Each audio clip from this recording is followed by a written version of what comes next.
If you perceive something new, if you learn something new, it's such a joy. But why is schooling such a pain? Somewhere, the way we're delivering it, we have not looked at it carefully enough. We have not put ourselves sufficiently into it. When I was supposed to go to school, I did everything possible not to go there. So when I thought of creating schools, I thought we must create schools in such a way that children want to go there. What is the point creating a school that a child doesn't want to go? So if we have to create schools that a child wants to go, I think the adults need to go to school first. So, in a way, these conferences are just that effort to put the adults to school so that we, all of you, can create schools where the child wants to go. Of all the different manifestations of human beings, the categories are getting more and more. A child is the simplest and the easiest to make them happy and joyful. With such a segment of population which is naturally joyful, I don't see why it is so difficult to create a joyful way of delivering education.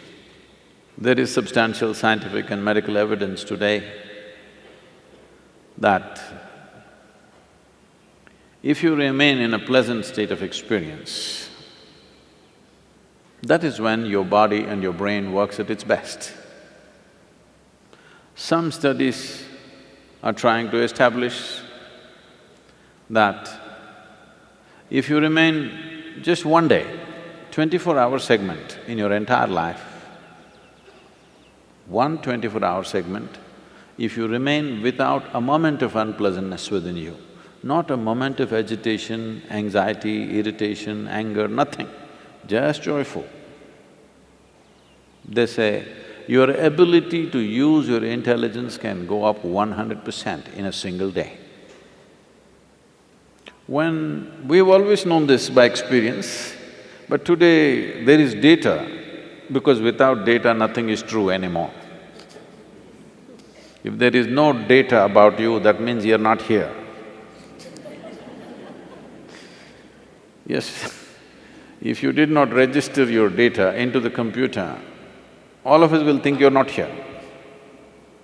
So without data, nothing exists. So today there is data that a joyful way of existence, it will enable and empower a human being to a very high level of perception and performance. So this is a must. How is the question? There may be many methods, but one fundamental is, if you are not joyful, you are not going to inspire anybody to be joyful, that's for sure. Why I should be telling you this? Because is there anybody here that you have not known a single moment of joy in your entire life? Is there any such person here? You cannot be, because if you did not have a single moment of joy, you would be dead. You would have no reason to live. So you know how to be joyful. I'm sure right now if I ask you, would you like to be joyful or miserable in your life, every one of you will say, I want to be joyful. So you know how to be joyful, you want to be joyful. So why do you need a guru to tell you? Yes, Sadhguru, I want to be joyful, but… To kick that butt, you need a guru.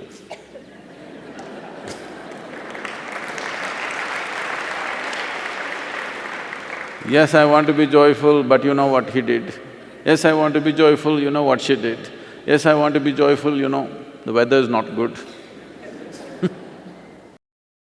So there is but.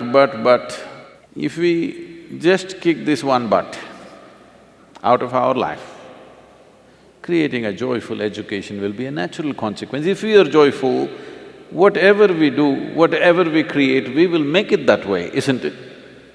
Without we being that, now if I say, let's create a joyful education, it looks like a very complicated problem. If you're joyful, is it not natural that you will cook joyfully, you will serve joyfully, you will talk to people joyfully, you will do everything joyfully? Is it not natural consequence? So right now, one of the biggest mistakes, I would say a crime that we are committing is, we have taken to this Western mode of doing things, that is goal-orientedness. That is, we want mangoes, but we are not interested in the tree. Soil is not even our concern. We've gotten into this mindset. Goal is the thing, we want this big mango, you have this one, we want this big mango. But we are not so much interested in the tree, soil is not even in our perspective. In yoga we say, if one eye is on the goal, you have only one eye to find your way. It's very inefficient. If you have both the eyes to find your way, you will find your way. This too much goal-orientedness has made human beings, not only in schooling, in life, in the way we create our businesses, the way we run the nations, the way we conduct the affairs of the world, everything has become so skewed and not about life. It is about some product in the end. At the end of our life, there is only one product, which is grave. Either we are investing too much in the graveyards of the past or futuristic. If it's futuristic, it's grave-oriented, because that's our only future that's going to happen to you and me. Yes or no? Hello? That is the only future. So the thing is, whether it is schooling or business or anything that we are doing is about how we conduct it now. What will come out of it? Whatever comes out of it. Are we doing it in the most beautiful way possible? If this one thing is embedded in us, methods, various tools, all these things will come from experts. There are many experts. There are a whole lot of people who invested their life thinking through these things. We can use that. But to use these methods in a way that it works, we need people who are first of all joyful, who know how to make their life beautiful. If you do not know how to make your life beautiful, this aspiration of making everybody's life beautiful is not going to work.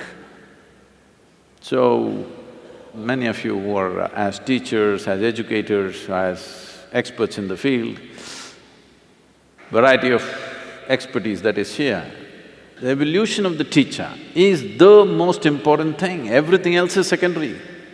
Who delivers this is the most important thing. It's not… we have not invested enough in that. Evolution of the teacher does not mean just more and more tricks about education. As a human being, if the teacher blossoms, becomes a joyful, loving, compassionate human being, above all conscious human being, everybody has to strive for this, otherwise this will not happen. This is not something that will happen because you got a PhD. This is something that you have to work upon yourself.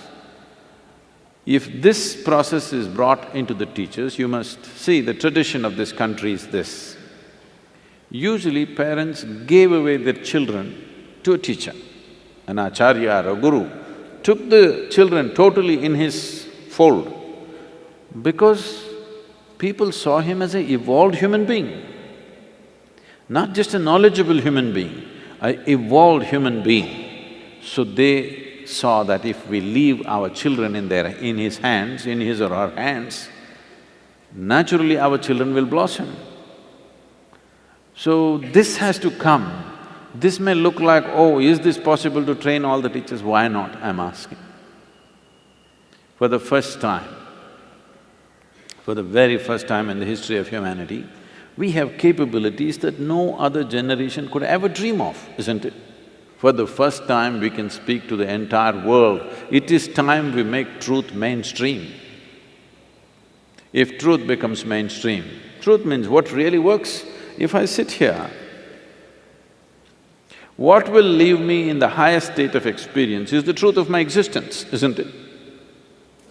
If every human being knows what is the truth of their existence, that you can sit here in the best possible way a human being can be right now, you don't have to worry about tricks of education. In those hands, every little tool will become a powerful process.